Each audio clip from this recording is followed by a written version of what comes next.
Happy Pride Round and welcome to the W Show. Thanks, of course, to NAB. It is great to have your company. 3 rounds to go until finals. It's all hotting up here on the W Show. My name is Nat Edwards and along for the ride today is our award-winning journalist, Sarah Black. Sarah, welcome to you. Thanks, Nat. Good to have you back. I love that dress on you. It is fabulous. It's very spring. Very spring. Also looking very spring is Essendon co-captain in Bonnie Toogood. Loving the orange today. Thank you. It's bold. It's a bold colour. And you know what? I mention her a lot on this show, but Nonna would be very proud because orange is her favourite colour, so I'll send her a pic afterwards. Love it. A shout out to Nonna already on the W Show. Well, there is so much to unpack as we count down to the final 3 rounds of the home and away season. So let's check in and see what has been making news this week thanks to NAB. So much going on. Of course, Pride Round this week. For the first time, all 18 teams have Pride Guernseys, which is absolutely fabulous. Star cat Amy McDonald is free to play with her one-match ban overturned, and another Eagle gets a Rising Star nomination. Charlie Thomas and Hawk Lucy Wales getting the nod for round 7. Now, as I said before, 3 rounds to go for the home and away season. And while the top 7 teams, it's pretty much locked away in terms of who is making finals. The makeup of that still to be decided. The race for 8th, Sarah, is well and truly on. Yeah, so I wrote an article on women's.afl about the fact that we think that the top 7 teams, while they're not settled in order, they're most likely to play finals. So that leaves a race for 8th rather than the top 8. These are the 3 sides in contention. Funnily enough, considering the end of the men's season, the Dogs and the Blues are up there once again. So nice good luck, symmetry. fans. Yes. There's one game out there that stands out to me, Bon, Melbourne for the Suns. That's going to be a really tough win. But the remainder of the 8 games up there could go either way. Absolutely agree with you. That's the one game where for Gold Coast you're like, not sure if you'll be able to get the W over them. Melbourne are just such a class outfit. I think Western Bulldogs are sitting in a really good spot with their draw for over the next 3 weeks. They've dropped 3 in a row, but I think they'll reinvigorate themselves to make sure that they get these next few games with the W, which is going to be really important for them. But that's St Kilda Western Bulldogs. Sorry, I mean Carlton Richmond is going to be a big one. For Carlton especially, and their top 8 chances. Yeah, we'll get to that in a moment. So, Sarah, when it all pads out, who are you putting your money on? Yeah, Bonnie, I agree with you in that the Dogs, I think they're the best side in it. I do feel like the Blues are in the best form, however. So, does that throw in a bit of a wild card there, or can the Dogs turn it around? And the Suns, they've shown that they can put a score on the board, so don't discount them at all.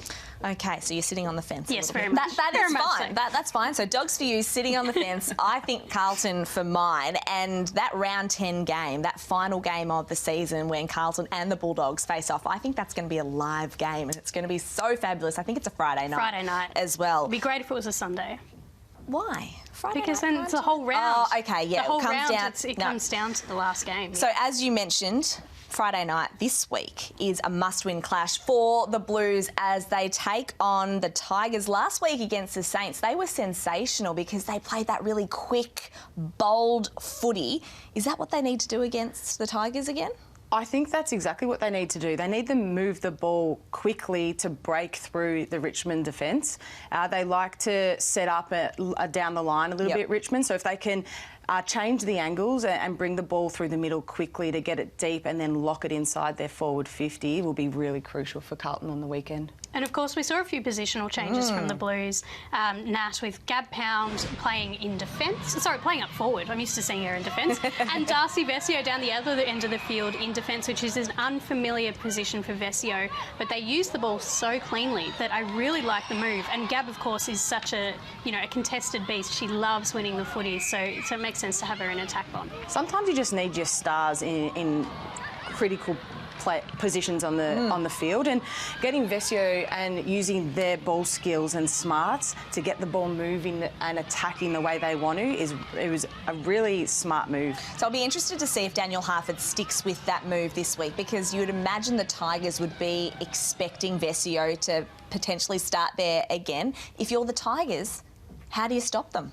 I think you have to look at putting a defensive forward on them because they have such a as I said just before, they've got such an ability to use the ball so cleanly, and their foot skills are so good that I think you might have to look to put a defensive forward.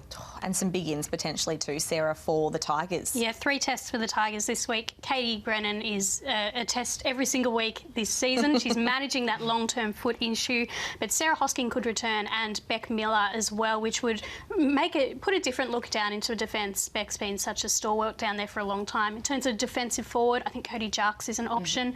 They can also use Beth Lynch in that role if they wanted to move her from defence. Well, that game isn't the only one on Friday night. It is double-header delight, and I can't wait for this one because it is undoubtedly match of the round. Brisbane and Adelaide going head-to-head 1v2 at Metricon Stadium, and we know the history between these two sides. It dates all the way back to that inaugural grand final in 2017. They've played 7 times in history. The Lions lead the head-to-head 4-3. Bonnie, just 2 powerhouses going at it. I cannot wait. And they continue to be powerhouses over these past 7 seasons. I'm really excited, Sarah, and I think we're going to go a little bit of a head-to-head who we think is going to win, and I'm excited to kind of dive into that because you're giving Adelaide the tick this week. Yep, I am. I've put my Matthew Clark coach hat on. Oh, yes. So it's a what kind of hat would it be? He always wears a cap, doesn't he? So it's always a cap, and he has his glass of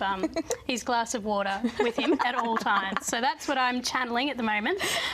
But yeah, how Adelaide can beat Brisbane. I think if you look at Brisbane's their one loss that they had, to the Tigers, of course, and then they were pushed really far by North Melbourne. It was really that intercept play from both sides that really got the Lions on the back foot. So the Tigers are a really strong intercepting side. We know what Adelaide's defence can do. Sarah Allen, Mariana Rachik spoke earlier this week about how she's regained some confidence, and Chelsea Bedell's in career best form. So I think for me, if Adelaide are to beat Brisbane, it has to come from the back line. But what about the Lions? You're now Craig Starcevich. How do you think? What hat would Craig Starcevich wear, by the way? I feel like he also wears a cap. I feel like that's a bit of a trend. Boring. I couldn't imagine him whipping out a visor or something. I think it'd just throw everyone off a little bit.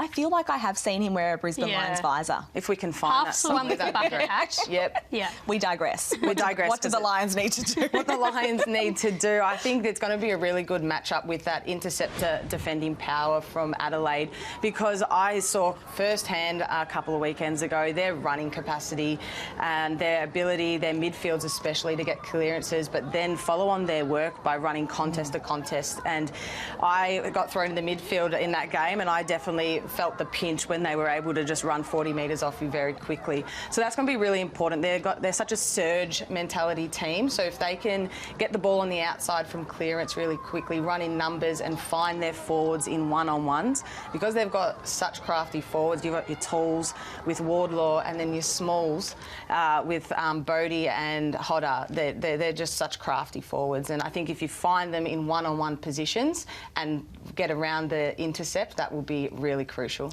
The issue with the midfield game is that, of course, Adelaide's midfield, Ebony Marinoff and Anne Hatchard, we say this year after year, but they're in career best form. They're ridiculous. They get better and better every season. Chelsea Randall's a wild card. Where does she line up? Well, that was my question without notice, which we didn't discuss, I just thought of, was where is her best position now? I think she's a game changer in front of the footy. I think that they can back their midfielders to get the job done. They don't need Randall in there, so why not put her where she's most threatening? And if they need a little bit of spark, then just throw her in. I think keeping her ahead of the football is... She's kicking goals. She's doing things she hasn't done this season, which is great. And so I think she's just a spark where you can throw her where you need her, which is, in a captain, is so important.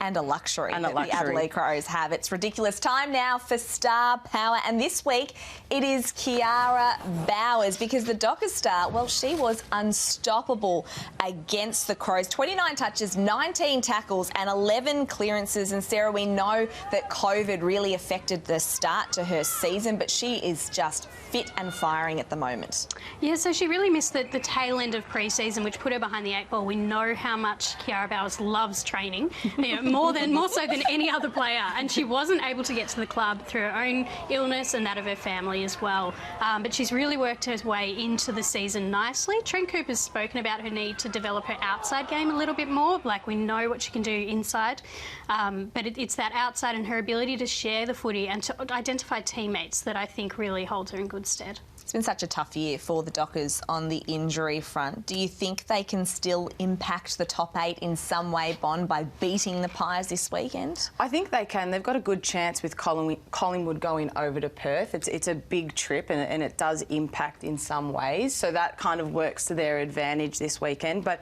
it is likely that Ebony Antonio comes in this week, and I think that just brings in a mature head and a confidence for the Fremantle Dockers to head into that game with a little bit more maturity, as I said. The flip side of that, unfortunately for the Dockers, is that while they may regain Ebb and also Dana East from concussion, the injury list at the moment is extensive. Michaela Tuakarena, Scanlon, O'Sullivan, Cuthbertson, Rielstra, Reid, Cara Antonio and Matilda Sargent. So they're heading into top-up territory, the Dockers, so it's a watch on their squad for this weekend. Blow after blow for them. You really feel for Fremantle. Now, as we mentioned off the top of the show, happy Pride Round, which I absolutely love because it is such a celebration of diversity and inclusivity. It's a chance for everyone to get behind and support the LGBTQIA+ community, to learn and educate ourselves more. Bonnie, can you just put into words what it means to you to have this Pride Round? I don't really know where to start. I can get quite emotional when talking about Pride Round and the importance it has. Women's footy has always been a space where the LGBT community plus community has felt very accepted and belonged, and actually our rich history with women's footy stems from that community. And I love that we get to celebrate the way we do, and now that every team has a pride jumper, I'm not going to say Guernsey or Jersey because I'll get it wrong, but a pride jumper this season is super important, and I love the reveals. It's also one of my favourite parts about it all. Yeah, we're going to see some of those Guernseys very, very shortly. But earlier this week, on Tuesday, it was actually National Coming Out Day, and 4 incredible humans shared their stories with us here at women's.afl as part of a series, Unfiltered. Let's take a sneak peek. Not being accepted for who you are, for dressing how you want or being how you want, and not being accepted for who you are, I think that's pretty crushing. I feel sad for my younger self, but I'm also grateful for what I've gone through and the support that I've had along the way.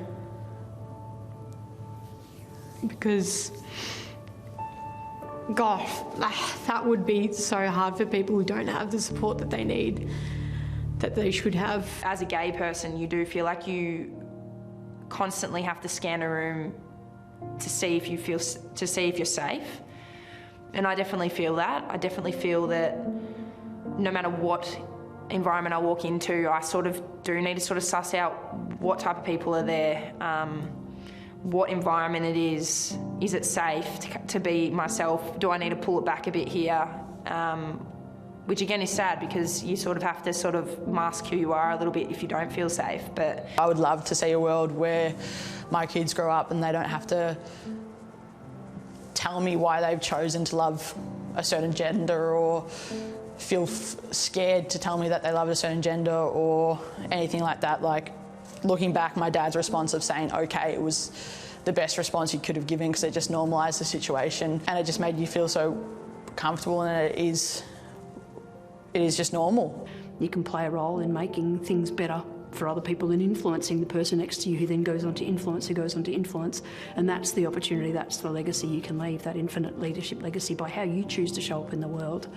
And if more of us do that more often and we're really mindful of that, about how we choose to show up in the world, what's the community that we want people to be a part of, and if we actively choose a place that's free of discrimination in any senses, then we're half a chance of getting there sooner.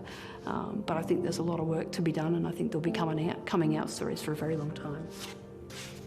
And you can watch the full episode of Unfiltered on women's.afl and afl.com.au. It is online now, and please do yourself a favour and watch the full thing. I get really emotional watching that. I don't know how the both of you feel, but Bonnie, did anything that, you know, from those four amazing women, did that resonate with you in any way?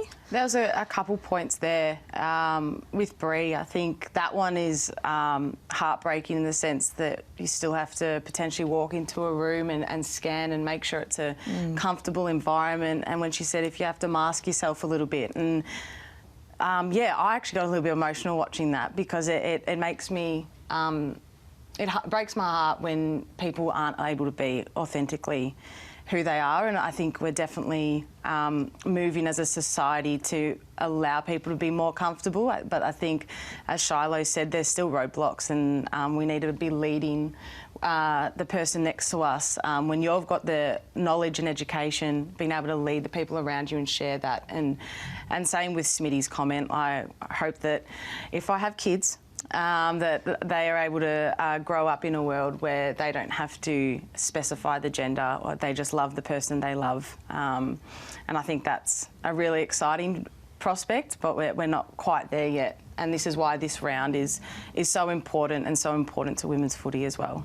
Oh, thank you for sharing your insights with us. And of course, come Saturday afternoon, we have a Pride doubleheader to celebrate all things Pride. So make sure you get down there and support, of course, your Bombers are a part of it, taking on the Sydney Swans, and then Geelong follow with their game against the Eagles. What will it be like for you to, you know, lead the Bombers out there as the co-captain?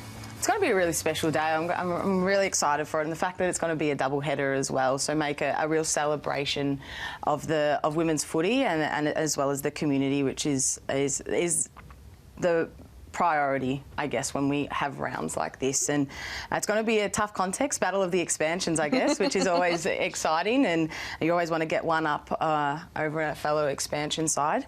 So it's going to be a good game. Well, how have you seen your season? Because you're 2-5. We thought that you would be that team that might push into the finals range. Your percentage is good enough to be there. It's way better than Hawthorn's, who's just a rung above you, but just haven't been able to get the wins on the board. Yeah, and it's stung, I think. Like the games that we've lost, bar the Brisbane game, we were really in them. Even on the weekend against the Cats, we were in that game till three-quarter time, and where we've kind of assessed it is that it's that connection piece. And the reality of where we're at is we've played 7 games together, and we're still figuring out how, let's say, Maddie likes to kick to this person, or just those little nuances that you get when you play more and more games together. So it's that connection piece, and it's disappointing, the games that we've lost, but in the same breath, it's like we're in them. We're in those games, and that's what's exciting for me, and these next 3 weeks are going to be crucial in what we're going to build and solidify.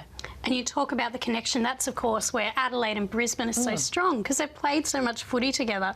But as you said, you've been in the games. I love watching the Bombers. They're so much fun to watch. But has there been anything that surprised you along the way? Have there been any players who have really caught your eye over the last 7 weeks?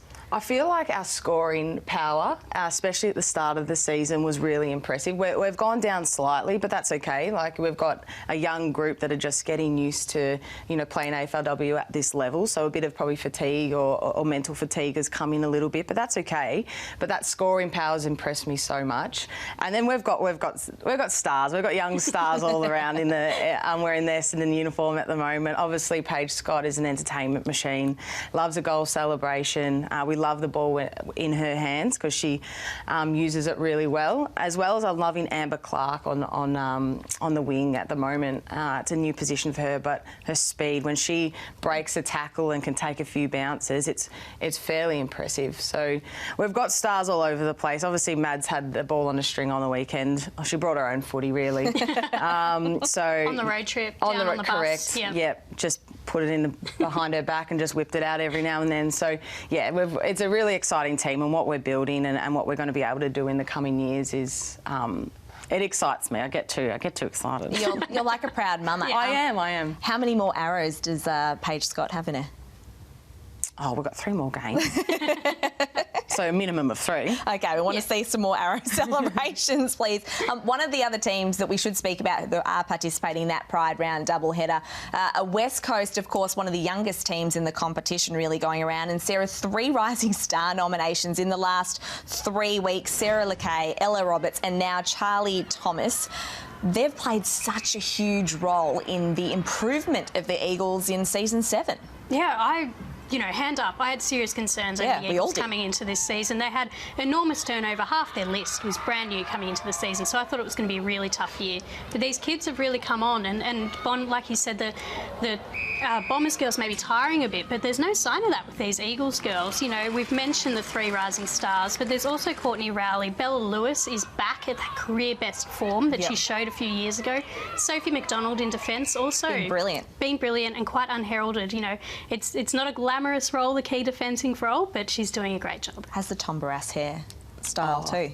I get to play on her actually every time we play, and she's tight on key defender. She's very good. I think what we're seeing with Eagles as well, we're reaping the rewards of these young girls being able to play footy since Auskick, and they're coming in and impacting straight away, which is really great for our game, and it's showing the growth. Can they push the Cats, do you reckon?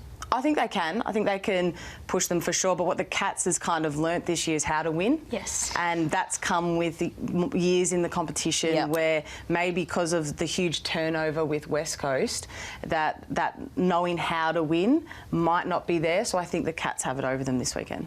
Well, of course, as you mentioned, Bonnie, for the first time in history, we have all 18 teams with Pride Guernseys, which is fabulous. They are amazing. I have loved trawling through social media and taking a look at all of them as we flick through some of them now. My favourite, hands down, has to be Port Adelaide. Sarah, which is your favourite?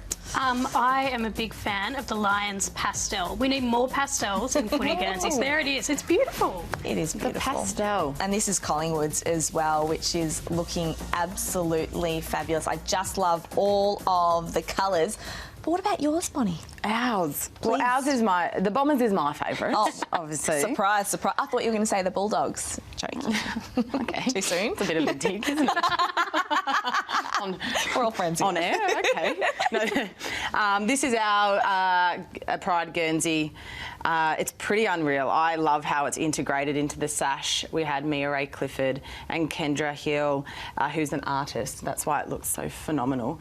And it's about love and respect. They're handprints? They're handprints. So beautiful. It's a bit more personalised and individual, the handprint. Obviously, so is a fingerprint, but thought that a hand is really important and signifies, you know, if you've got your hand on your heart, it's to love. Hand on, reaching out to hold a hand is, you know, to care and show support.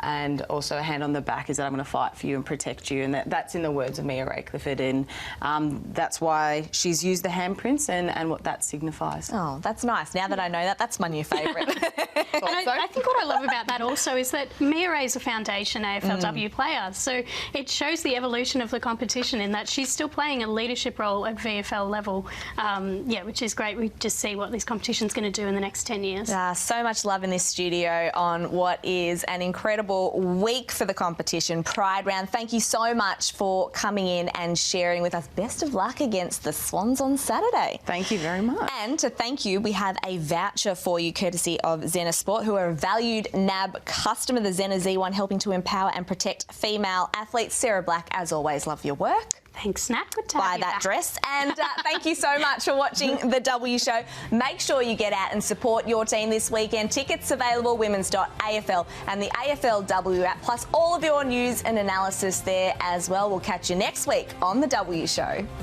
Finals are on the line when Carlton hosts Richmond at Icon Park on Friday night. Go to women's.afl to get your tickets so you don't miss a moment.